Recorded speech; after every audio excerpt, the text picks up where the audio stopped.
So the astrology of the week of 21 February through 27 February is a week of kind of saturation. We're sitting in these same configurations this week. Nothing big is happening, no big changes, no sign changes, no planetary changes, no aspects even with the main planets, the 7 traditional planets. And so we're left to kind of grapple with what we already have and kind of sit with the energies and work through the transits as they've been unfolding in our lives. Mars and Venus in Capricorn, conjoined, Saturn in Aquarius, Jupiter in Pisces. These are the major themes that we're still dealing with.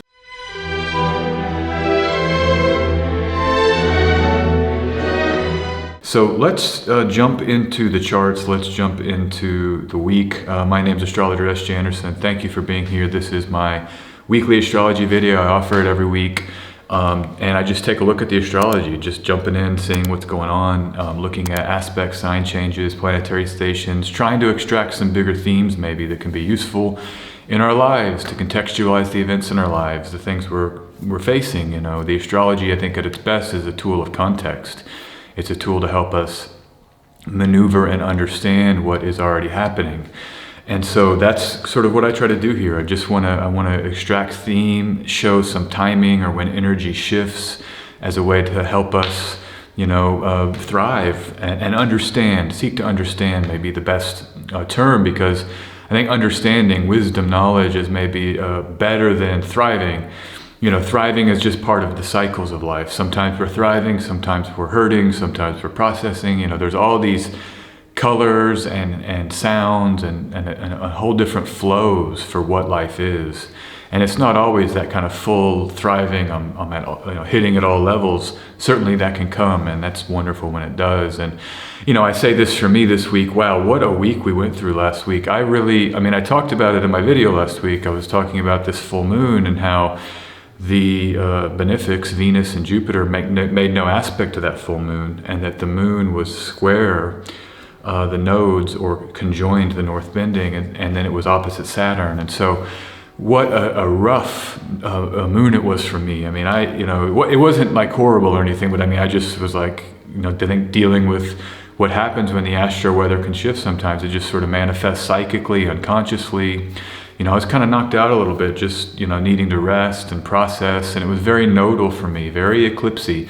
This is one of the lessons, I feel like, when we bring in the nodes to our astrology and the bendings of the nodes, so the north and the south bending, is that when aspects happen near those bendings, it really does bring eclipse energy. And that's why during eclipse seasons, I always say, wind the life down, pray, meditate, get the mala beads, do the mantras, because this is very much what can be required when this eclipse energy kind of just locks in, and there's a certain sense of paralysis that can happen.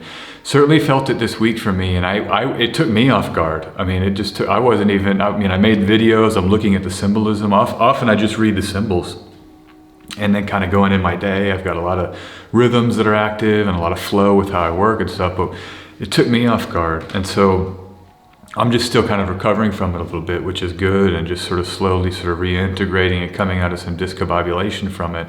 But it's good because this week is, we're building now to a lunation cycle. So the next lunation has a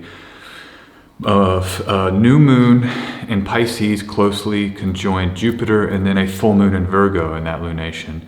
Those two syzygies are in the mutable axis now. So we've shifted off of a lunation cycle that is comprised of the fixed axis, where we have Saturn and the nodes, and now we're going to shift into this mutable axis. I think that next period that we're waning into, kicking off that, will hopefully bring us out of some of this intensity and the collective intensity, right? I mean, just turn on the news. This week could be very fiery, very combustible.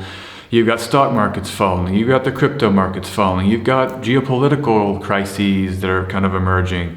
You have the Pluto return of the United States. Actually, that's as I'm making this video, a little late here on Sunday, but I'm gonna make it, gonna get it done. The Pluto return is happening. The first pass happens today.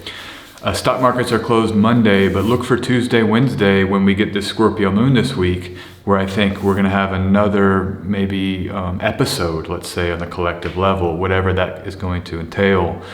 But the larger thematic point here I want to make in terms of the timing is that we're going to shift out of this nodal activate, or this fixed activation, once we get these syzygies happening on the mutable axis. Now, the other part of that is that we're going to have Mars with Saturn in Aquarius starting in early March. I think March is going to continue some of this intensity. I really do, and I'm just get prepared out there for things to be kind of nuts in March, even more so than they've been. Mars and Saturn in Aquarius, traveling near each other. Venus is there. Venus will be compressed between Mars and Saturn for a week or so there, and we're activating the nodes, right, because we have that square to the nodes of Mars and Saturn. So this could get kind of intense, and I think what I like about it is that we're also building into Pisces now. So we'll have Mercury coming into Pisces soon. We've got the Sun and Jupiter there, and so there's these kind of competing realities: truth, wisdom, healing, knowledge, and then this kind of hard Saturn fixed kind of crisis. And these are in competition, and so ride the waves. That's all I can say. I mean, when this full moon hit last week, I just was like, I gave myself permission just to lay in bed and rest. And I've got the teas. I've got some herbal teas I've been drinking just to rest and try to calibrate and recalibrate. So that's always what I recommend when things are intense. If you can, try to watch your, exchanges with people. I've tried to be very deferential, be very kind of just bending to people, being apologetic overly maybe, but just making sure that I'm protecting others around me as I'm feeling things intensely. So just some thoughts here as we get these intense fixed pileups. And then the last point I'll make, I've got some really important placements in the the last decan of fixed signs, and in the last 15 degrees, maybe the second half of fixed signs.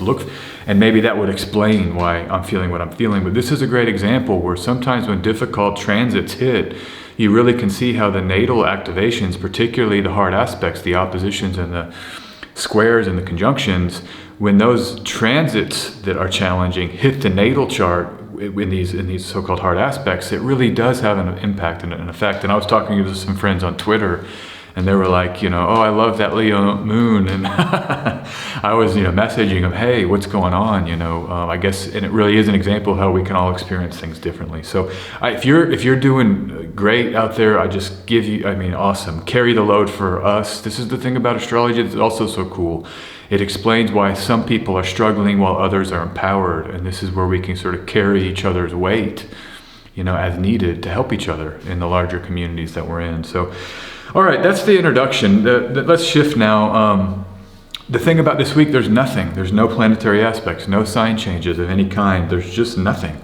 And so what I'm going to jump right to is, now there is some, I think there may be a perfecting sextile with Neptune I saw some astrologers talking about, but I'm not, I mainly focus on 7 traditional planets in terms of my strict outlay in these videos. I will talk about, and I'm going to talk a little bit about Pluto in this video because it's with Mars and Venus as they're now applying towards it. So I may bring that in a little bit, but those that listen to me know, I'm much more interested in outer planets and dwarf planets as conjunctions, when they make those conjunctions. So, but for purposes of how I organize this video, nothing is happening this week. And so we're left to just saturate and sit with, like I was saying earlier, the aspects I listed earlier. So let's go. It's a good time to actually show us how the moon can be so important. Anytime there's very little happening, the moon is actually going to activate everything that is already present. And so we really can use the moon, in this way, and this is, I think, a great week for that. So we're skipping now right to the moon and the lunar aspects. I always map their sign changes. Here we go. You can see how fast the moon is moving this week. It's waning, but it's moving very fast, and it's going to move through the signs that are opposite where Black Moon Lilith is now in Gemini. And so this is the fastest movement for the moon in the zodiac currently, is this run through Sagittarius and Capricorn, and when it starts nearing Sagittarius and Capricorn. And so you can see this week we have 5 signs that the moon will move through. That's a lot of signs. 5, it's blowing through these signs here. And so, maybe this speed, the speed combined with the wane And I have here, could maybe explain the discombobulation or dislodgement if you're feeling that. Sometimes it's like we want to rest, but it's moving so fast that there's too many changes happening. Now, the fast moon isn't that much faster than a slow moon. It's I think a degree, maybe more per day, something like that. But it's not like it's not like Pluto that has this really strange orbit and it gets really fast when it goes through certain signs and then gets really slow through other signs. So anyhow, let's come back here. We start with the Libra Scorpio moon. The moon enters Scorpio on Monday, 10 a.m. in Central Europe, so to kick off the week. This Libra moon finishes. Scorpio and Libra, ruled by Venus and Mars, both in Capricorn in the transiting sky, traveling in the same degree, applying to Pluto. I think this is really the time of the year where we're thinking about the Venus-Mars conjunction near Pluto. It can be great too. I know a lot of people can delineate this harshly, but it can be great. Think about you find the people you love or that you're close with or having intimacy with.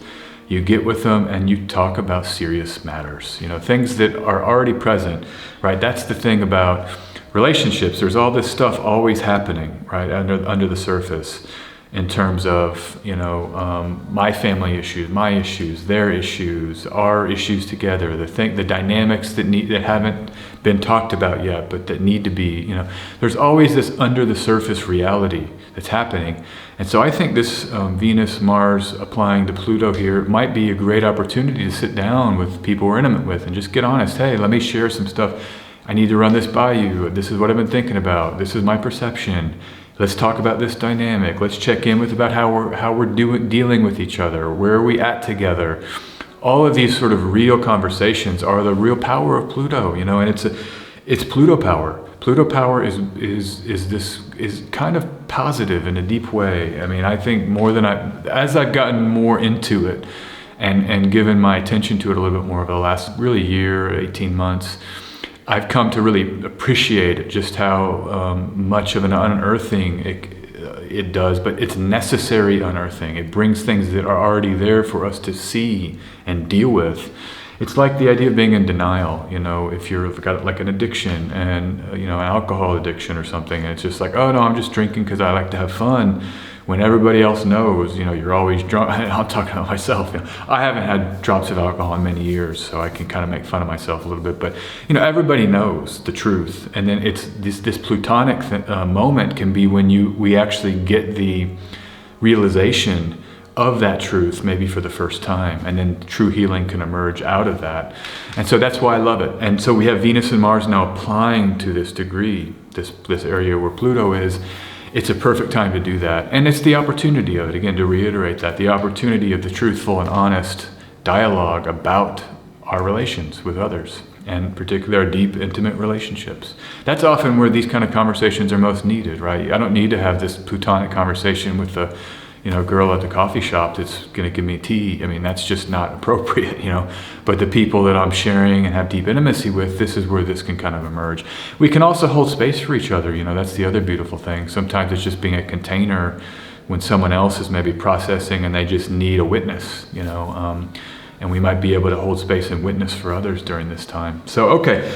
That's a little bit in this video about the Venus-Mars applying to Pluto. I won't probably go that deeply in later, but we can just insert this little conversation later. So that Libra moon and that Scorpio moon lasts until the 23rd, and that's Wednesday at 2:30. This is the thing about this week, that this Scorpio moon, see, now we're back into the fixed axis, squaring the nodes, actually conjoining Ketu and square Saturn now. These fixed moons for the rest of 2022 are going to have this same theme. Saturn, the nodes, Saturn, the nodes. And so get ready for kind of foundation shaking. And every time these moons come up, I'll be talking about them through and through. But it's time to just be aware if things start kind of shaking and moving for you. This is what's going on, Saturn and the nodes, okay? So let's keep going. What do I have here? The Sagittarius moon on Wednesday through Friday is a bright spot and a preparatory period for the Jupiter new moon next week. So this is going to be Wednesday 2:30 till Friday at 5:30 Central European Time PM, 17 to 27. you're going to have this Sagittarius moon, and it's a nice, this is the great thing about our moment now. Jupiter in Pisces, the nodes out of Sagittarius, or the south node out of Sagittarius. These Sagittarius moons are very much a bright spot in this part of the zodiac for the moon. And I'm excited because you're going to have the moon in Sagittarius on Thursday, on Jupiter's day. It'll make those great aspects to Jupiter in Pisces. And then, like I said, next week we're going to have this new moon. It's like 3 degrees away from Jupiter in Pisces. And so there's a lot of mutability that's emerging, that's engaging a powerful Jupiter. Truth, healing, wisdom, knowledge, right? The gifts that can come from out of that. The pain that comes from that too, you know.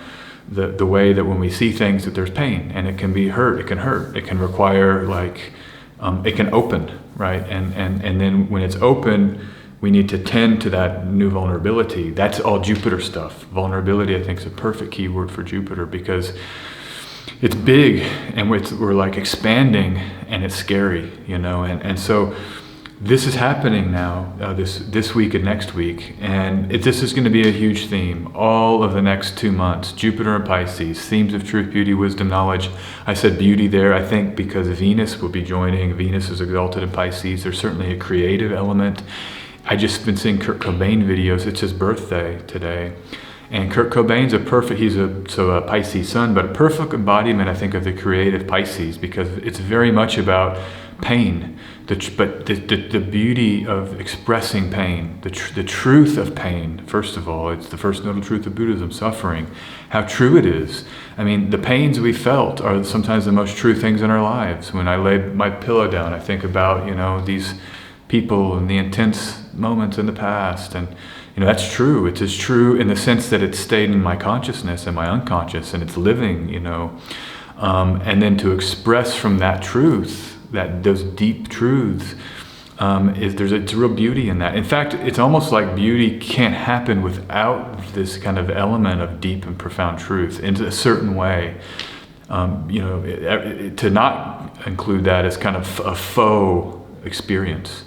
Right, it's a facsimile, but when it comes from this kind of wellspring of truth from the pain of life, then you can really emerge with kind of the true beauty of existence.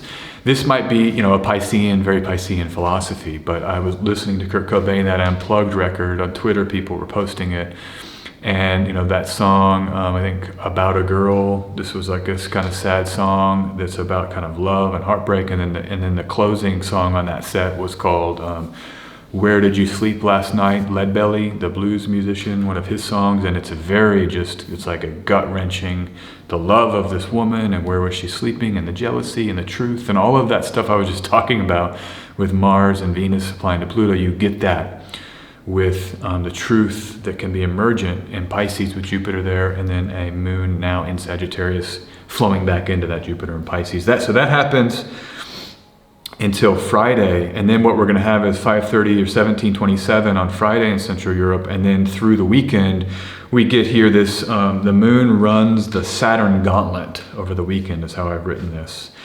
And that Saturn gauntlet it could be rough. The moon will be activating the Mars-Venus conjunction. It will be in those degrees with Pluto, Mars, and Venus, and then it goes right into the degrees where Mercury and Saturn is. So we have 2 fixed moons this week. We have the Scorpio moon, and then on Sunday at 7:30 or 1935 in Central Europe, we get the Aquarius moon. So next week we're starting out with that fixed moon. This week we have the fixed moon. I think things are going to continue to be intense. I really do, in the terms of the global stuff, the geopolitical stuff, and the financial stuff, because of this fixed activation in the end. And it's not just the fixed activation, it's that even these few weeks are most intense because Venus and Jupiter make no aspect to to Taurus and Scorpio, or to Aquarius and Leo. So there's some difficulty there in the fixed axis with aversions to 2 of those signs from the benefics. And we really do like, in my opinion and my experience, those benefics to at least be seeing things. I mean, they talk about it in the oldest text. There's always an exception in electional astrology. Just get the benefics looking at the ascendant if it's a bad ascendant point, or if the ruler of the ascendant is struggling. Just have those benefics mixing, and it can take care of everything. And so we don't have that with Leo and Aquarius. And that's why I think this particular period is a little bit rougher maybe than some other periods. And then that'll be the same when Venus enters Pisces and leaves Mars and Saturn and Aquarius alone. That will be also maybe a potentially a rougher time, but that's later. That's going to happen in early April. There's a period in April, about a week, when Mars and Saturn are left in Aquarius together, and Venus is in Pisces with Jupiter. Okay, let's move now. That's just some thoughts about the lunar cycle this week and what the moon is doing this week. Let's go to the two charts that I want to talk about. First one is this Scorpio moon. I picked it out because it is one of the rougher transits. It's a rougher pocket of energy. And in particular, I'm thinking about the nodes, and I'm thinking about this Leo full moon that we just all experienced. And you can see here in the charts, I figured out with SolarFire, I emailed them and I've been playing with it, how to get up some of these other points. And so on my charts now, I've been including the prenatal syzygy. And so you have here, this was the degree of the Leo full moon. It was 27 degrees Leo, just at the end of that 28th degree.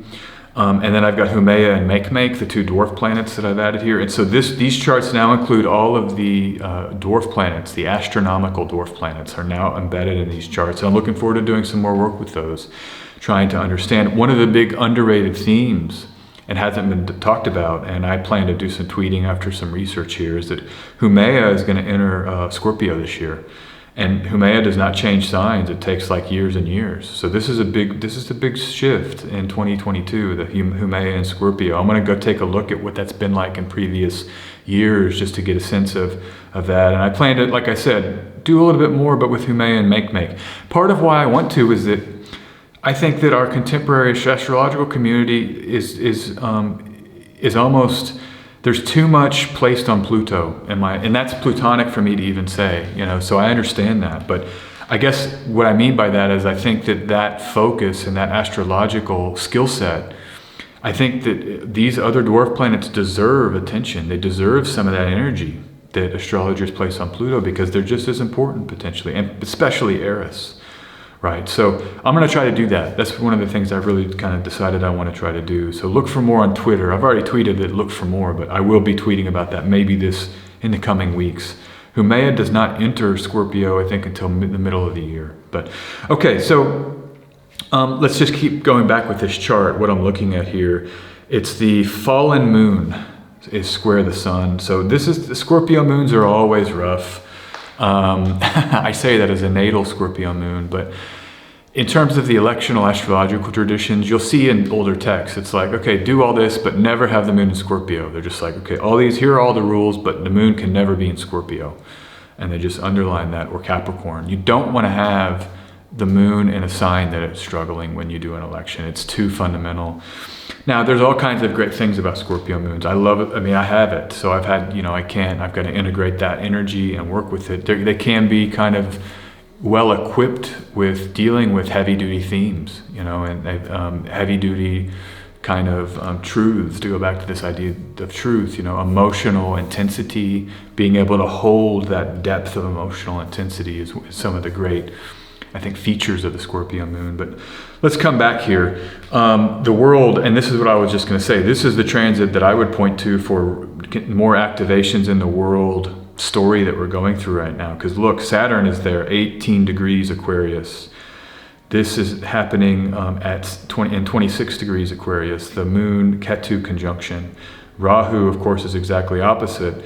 Now, if we bring Uranus in, sure, we can do that here, I guess. Then you have this T-square, this fixed T-square. And that's something that I think, again, we're seeing the manifestations of that. I did a talk with Wade Caves all about Ukraine, in the Ukraine chart. And actually, it's funny, I'll say this here.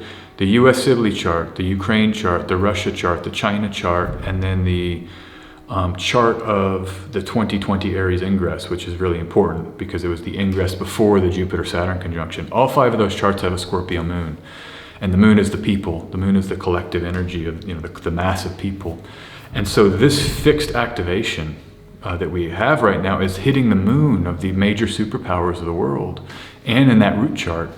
And that's where the Jupiter and Saturn conjunction was. It was in Aquarius, right? 0 Aquarius, or 0 degrees Aquarius, or the first degree of Aquarius. So there's something about this fixed activation right now that's not only hitting, it's not only symbolically, a dynamic activation, but it's hitting these root charts of the superpowers.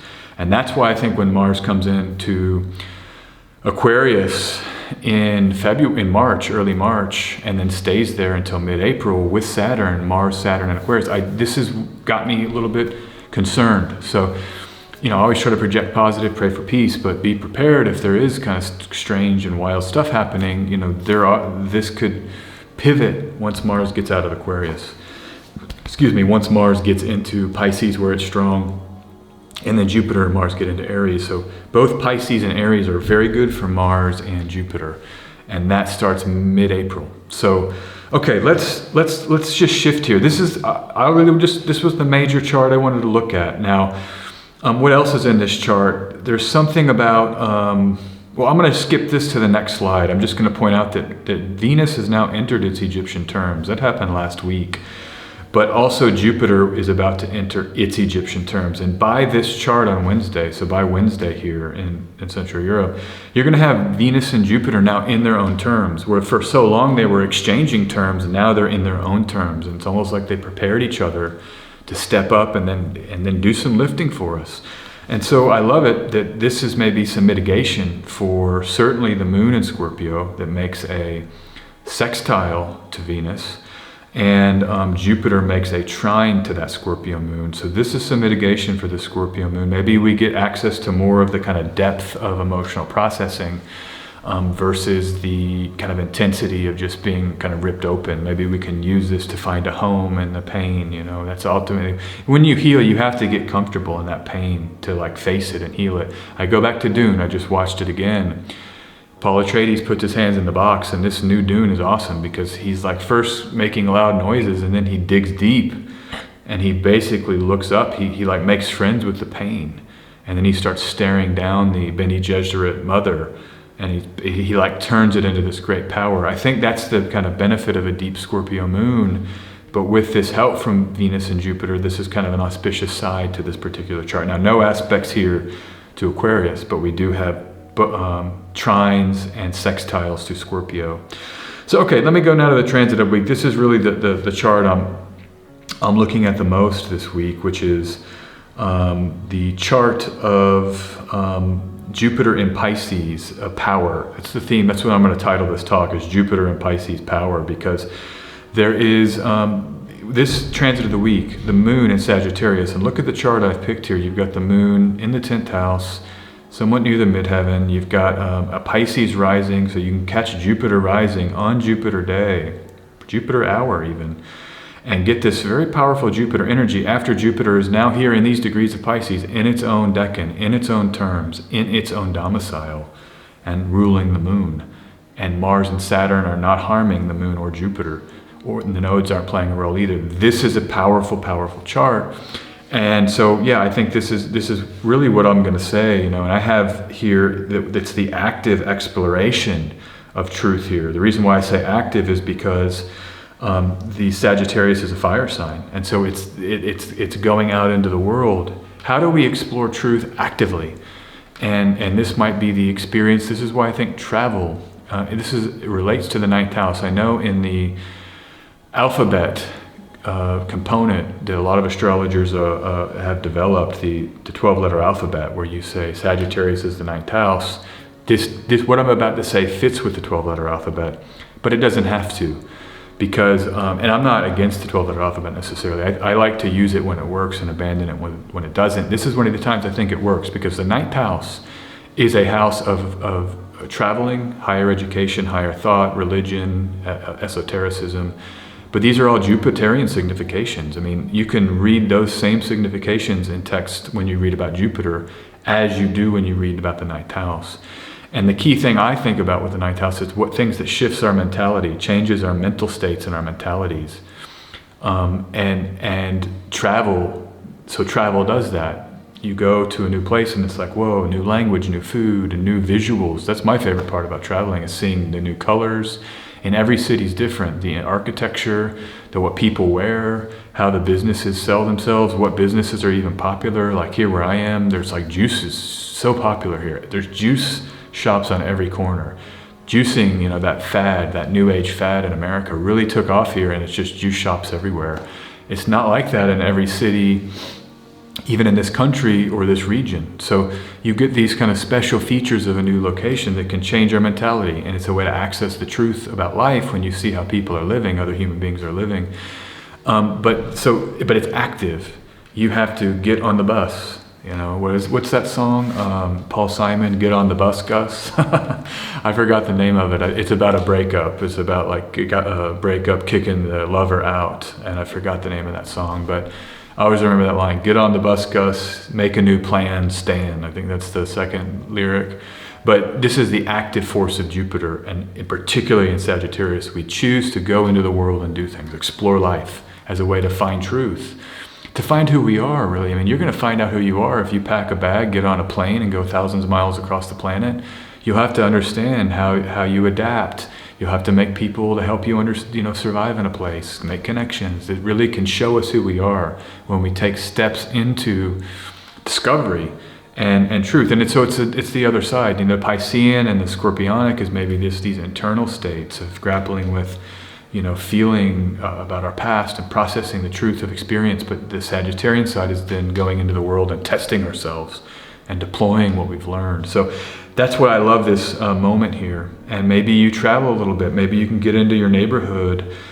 Just get on a bike, man. Take a bus. I used to like to do this when I was in Austin. Just get on the bus and just go to a new neighborhood, or walk in my paths. I would walk in different places through even one different block can be a whole universe, and you just go. I would just take a new block and go see the new, you know, the colors and the graffiti and all of that stuff is totally new. So that's what I love for this moment here. Is the Sagittarius moon is the kind of expansive, explorative side. And you know, you might think about with the waning component here, what do you want to let go of? You know, it's like you bring in the new to let the old has to be dispersed. And so there may be a conscious effort here to kind of abandon our preconceived ideas as we're exploring. Okay, so that's it. That's this week's of astrology. It's a week that, you know, there it is. It's like, I think all about this powerful Jupiter that happens on Thursday in the morning in Central Europe, this real Jupiter power, and then we're settling in with these fixed activations that are quite difficult. So let's get a tarot card. Let's check out and see what kind of symbols we can bring in here with the symbolism of the tarot and the cartomancy. So let me see here. I'm gonna get the card. Okay, the first card here is let me get this up, sorry here. Okay, it's going to be a fire sign, a club, and this is going to be the, let's see here, I think it might be the 6 of clubs, but let me just check it. Boom. Yes, it is the 6 of clubs, the center card, Jupiter in Leo. You know, I love this card. You know why? Because I was thinking earlier about Mars and Jupiter and Pisces and Aries. It's going to be happening here in mid-April. Mars comes into Pisces, joins Jupiter in Pisces, and then it's mid-May when Jupiter enters Aries, and then it's later May when Mars enters Aries. So, but there's this special relationship. There's a special thing about Jupiter and Mars. They both rule a fire sign and a water sign, okay? And then they both are, so that's the key thing. They both rule a fire sign and a water sign. So they have a special relationship together, actually, Jupiter and Mars, the fire-water planets, you might call them. And it's when you combine them together, I think it can bring in the passionate side of the fire energy, the passion for life and the kind of motivation for how we act. When you combine that with the water component, which is maybe the inner life, when there's an alignment with the inner outer, when we can kind of get clear about the insides and then move into the world passionately from that place of clarity, it's extremely potent. And so you have this card, it's Jupiter in Leo, the decan of Jupiter in Leo, that middle decan of Leo, where Jupiter can do real power to expand this kind of notion and sense of identity and action and activity. So I would just look for, maybe this is telling us, I don't know as much about this week, but I think this may be pointing to May as the relief, as the relief valve for much of this fixed activation. When Mars leaves Aquarius and leaves Saturn behind, then Mars is in Pisces with Jupiter, and then they go to get basically together into Aries. And so this is just a kind of alignment, acting from a place of truth, centering wisdom, centering healing when we are motivated to act. You know, you think about these Buddhist gods that have the sword of compassion, and they're out there like cutting away untruth. There can be kind of a violence in how we defend and separate untruth from our lives. I was on Twitter this week, and yeah, there was like a thread, and you know, people come into the threads and then they want to like challenge. This was particularly, someone was like, where did you get that? And someone shared a story, and someone came in and said, oh, that source is a bad source. And then, you know, it wasn't my tweet, I retweeted it, and then I gave the good source, the correct source, you know, but it was the same information. And then there was just, you know, there was some people were kind of strongly engaged in this comment thread. And yeah, I mean, the op, you know, was like, look, just get out. It was a little bit of forceful, but I think it was this kind of compassion, sort of compassion. Sometimes if someone is not adding to a conversation, or if they're coming to kind of take down or kind of be negative, you might say, we don't have to put up with that. We can kind of be intensely defensive with protecting kind of our temples, and maybe even really thinking about protecting the goal that we're striving for. That's all fire energy with Jupiter and Mars. It's like, what's the end game, and what are the steps to get to that end game? And that's how, you know, it works best. That's why Mars is exalted in Capricorn, and Jupiter is exalted in Cancer. So that Capricorn-Cancer axis also comes into play here with Mars and Jupiter, that kind of core axis of reality, Capricorn-Cancer, where it can be very much like you have a vision that you're initiating towards, right? That's the initiative power of cardinal signs. So anyhow, that's my thoughts here a little bit about this card. I just would encourage you this week that this fire moon, this fire Sagittarius moon, ruled by Jupiter and Pisces, might be a way to center our week and kind of center ourselves amongst a kind of tumultuous outer world. So anyhow, that is the weekly astrology. That is the weekly tarot. Have an awesome, awesome week ahead, and I'll see you really, really soon. Take care.